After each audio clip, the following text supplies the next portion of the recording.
Вітаночки, мінський монтажний хасла на сувязі. І як тут пішли такі тренди здимати свої щити, зараз я здиму свій квартирний щиток. Знаходиться на мене у версії шафи і уявляє собі щит Haier Golf. Ой, пробачте, будь ласка. Так, собраний він, як ви бачите, на автоматиці Haier у 20-му годі. Ось, гэта у мяне невялічкая кватэра, аднапакаёўка, але аўтаматаў, як вы бачыце, зашмат. Бо я ж электрык, ёпта. Ну і хутенькі агляд, што на што адпавядае.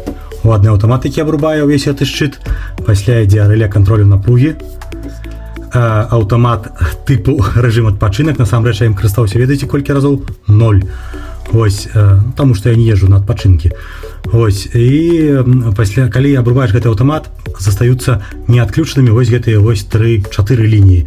Званок у кватэру, гаубец, Wi-Fi і што там, лядоўня. І каб яна не размарозілася, пакуль будзем дзесьці там мы тусавацца. Ну, а знизу ўжо ідуць адключаемыя лініі. Вы можете бачыць, што за што адпавядае. Ось, рабіў я іх па схеме аўтамат праз PAA, хаця насамрэч, мне так падалося, калі я ў той год рабіў, што так будзе значна танней і я неяк там выйграю месяца. Але як показала практыка, гэта не так. Таму, ну, на цяперашні час я б, канешне, ўжо ўсё гэта рабіў бы праз дыў-аўтаматы, таму што мне падаецца, гэта больш такая трывалая і стабільная схема, чым вось гэтыя вось непатрэбныя элементы адно за адным. Але яна, канешне, была б значна даражэйшая. Ну ладно, гэта ўсё лірыка. Давайте ўсё ж таки паглядзім. А што ж там у натрах? Скручваем, каб паглядзець зборку гэтых электрыкаў. Можа, на сабе бы як круціць, а толькі ў гэтых сваіх інстаграмах фоткі прыгожыя выкідаюць. Эць! Што я там не адчаню? А нет. Так, ну што, здаецца, робяць электрыкі і электрамонтажнікі і дзеля сябе недрэнна, а не толькі дзеля інстаграму всякіх там гэтыя правадочкі круцяць. Шына зазямлення, нулявыя шынкі дзеля кожнага ПА, вось яны падпісаны, першая, другая, трэцяя, там што там яшчэ. Ну, тут пераблыты ў крышачку, 4 і 5. Ну і вось яны таксама падпісаны. Не было ў мяне тады яшчэ прынтару. Падпісваў усё маркерам. Пазагібаў, панакруціў. Ну і тут зрабіў перамычкамі, таму што тут, напэўна... ну тут не патрэбна было. Можна было сюды паставіць, канешне, двухполюсную шынку, але, напэўна, мне тады не было. Ну і розетка, якая была падключана ў шчыт, не ведаю навошта, але вось была зроблена. Ну і дзякуй Богу. Ну, нейкі быццам бы спецыяліст сабіраў. Адзінае, конечно, па зборцы я б, напэўна, зрабіў бы крышачку начай, цяпер ужо. Узоп я паставіў бы ў адзін рад дзе-небудзь. Ну, напрыклад, вось на гэтай вось рэйцы. Злучыў бы іх паміж сабой двухполюсной, гэтай грыбёначкай. Вось, а ўжо знізу аўтаматы аднаполюснай шынкай бы звязаў. Вось, але тут я рабіў гэта, каб было наяўна бачна дзеля других карыстальнікаў гэтай кватэры. Карацей кажучы, для маёй сям'і. Вось.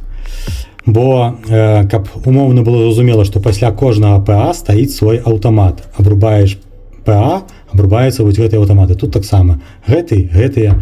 Ну, карацей кажучы, за кожным ПА ідуць свае аўтаматы. Так яна больш відавочна атрымалася.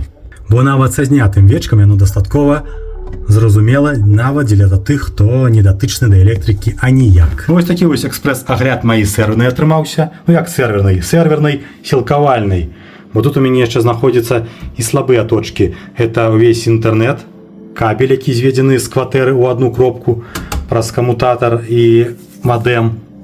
Оптыка, якая заходзіць звонку, сілкаванне дзеля ўсіх гэтых мадэмаў. Ну і таксама у мяне тут блокі сілкавання дзеля LED-стужак, якія па кватэры ў мяне дастаткова вялікай колькасці. Вось увесь монтаж менавіта разлітавання ці разлучэння знаходзіцца вось у гэтых карабах. Тут таксама, там вось выглядае ўсё так акуратненька і зручненька. Вось, ну і сам шчыток. Ну і насамрэч, навошта ўсё гэта паказваў, напэўна, дзеля таго, каб не перасталі пісаць гэтыя каментары дурацкія, што вось гэта развод на бабкі, ніхто такія шчыты не робіць, гэта ўсё бессэнсоўна, гэта ўсё выкід грошаў і ўсё астатняе. Раней пры двух гэтых пробках жылі і было добра. Вось, што ні адзіны монтажнік сабе такі не паставіць шчыт, таму што гэта вельмі дорага. Сам ён будзе жыць у мінімальным там аскетычным накірунку. Вось, насамрэч гэта не так. Усе добрыя электрамонтажнікі, бо яны, якія перажываюць за бяспеку сваю ж і сваіх блізкіх, абавязкова паставяць такія шчыты, у якіх была дыфзашчыта, это першае, і шмат падзеленых ліній, каб у якой-нибудь там аварыйнай сітуацыі ты мог аператыўна адключыць пашкоджаную лінію. Вось. І таму, мае даражэнечкі, калі ў наступны раз будзеце спрабаваць пісаць які-нибудь такі вось абрыдлы каментар, то калі ласка, зайдзіце першапачаткова вось на гэта відэа, паглядзіце яго, а пасля роўненькім шагам ідзіце ў дупу. Ад'ё!